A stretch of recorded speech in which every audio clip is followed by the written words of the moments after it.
Bonjour à tous et bienvenue pour La fille inconnue en 180 secondes. 180 secondes, c'est le temps qu'il m'a fallu avant de ressentir un profond sentiment d'ennui devant ce film.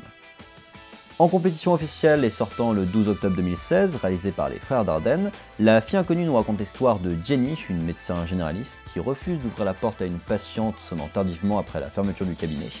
Celle-ci est retrouvée morte le lendemain, confrontant Jenny à un sentiment de culpabilité qui va la conduire à mener l'enquête. Le but du film, en fait, est de parler du médecin généraliste comme lien social entre plusieurs personnes avec plusieurs difficultés. Et c'est très mauvais. C'est le plus mauvais film du Festival de Cannes, enfin celui que j'ai vu en tout cas. C'est mauvais parce que déjà c'est chiant à mourir. Tout est mauvais en fait.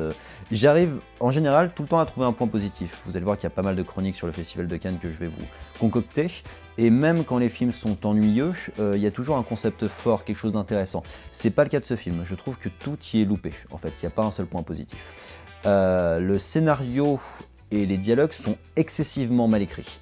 On a des phrases indicibles, on a un langage pas du tout parlé et des répétitions non-stop. Voilà, je vais vous mimer une scène, c'est Jacqueline qui appelle Jenny en lui disant bonjour Jenny, c'est pour vous dire que les résultats de Monsieur Robert sont arrivés, ils sont négatifs. Ben Jenny après elle va dire bonjour Monsieur Robert, c'est Jenny, il y a Jacqueline qui m'a appelé pour me dire que vos résultats de Monsieur Robert sont négatifs. Des répétitions comme ça qui sont absolument insupportables en fait, et vraiment on a l'impression que c'est digne d'une rédaction d'un gamin de 5e quoi. Globalement, ça joue aussi très mal. Adèle Haenel, que je connais très peu de moi, elle est assez mauvaise parce qu'elle a une monotonie affligeante en termes de jeu. C'est tout le temps le même sentiment. Alors c'est peut-être son personnage, hein, c'est peut-être qu'on lui a dit de jouer, mais du coup c'est nul. C'est d'autant plus flagrant qu'on a une scène où elle se confronte à un vrai acteur. Elle se retrouve face à un médecin, son médecin enfin le médecin du cabinet qu'elle remplace. Et du coup, lui, en fait, c'est un vrai acteur. Et il la bouffe littéralement dans cette scène. Il a 30 secondes de jeu, mais lui sait jouer. Et ça devient d'autant plus gênant lorsqu'on voit cette différence de jeu à l'intérieur même du film. La réalisation est de son côté d'une fainéantise exécrable. On n'a que des suivis de caméra, il n'y a que ça, et il n'y a pas de mise en scène en fait. Du coup, les personnages se tiennent droit comme des i. Du coup, la caméra n'a pas trop à bouger, histoire de pas trop se paumer. Et ça fait vraiment des cadres qui sont dégueux, en fait. Sous couvert d'un parti pris, en fait, on va au plus simple, et on fait pas du cinéma. Les plans séquences de Birdman sont travaillés à la perfection, et c'est des plans suivis aussi. Et là, ça a rien à voir en termes de mise en scène, c'est vraiment, c'est zéro, quoi.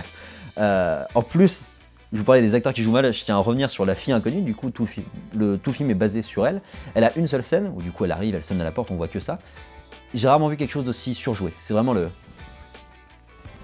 C'est nul, mais c'est tellement nul, je vois même pas comment on a pu laisser passer ça. À côté de ça, la mort de Marion Cotillard dans Dark Knight Rises, ça mérite un Oscar. Voilà, donc ce film a une absence de réal, de guidage d'acteurs, de jeu, de scénariste, un navet qui se réclame d'un cinéma bobo intello style nouvelle vague, sans en avoir la force révolutionnaire et intellectuelle de l'époque. Top 3 minutes pile. Et ben on est pas mal. Alors je tiens à préciser que je ne connaissais pas les frères Dardenne, en fait c'est le premier film des frères Dardenne que je vois, donc c'est peut-être une mise en scène qui est... Enfin je crois que c'est le but des frères Dardenne de faire des mises en scène de ce style-là. Moi je juge en tant que spectateur nouveau, qui jette un regard nouveau là-dessus, et je ne regarderai pas d'autres, quoi, ça me motive pas. Bref, je vous invite à commenter, liker, partager, vous abonner, et n'hésitez pas à consulter nos autres critiques ciné en 180 secondes sur la page YouTube de Directive Première.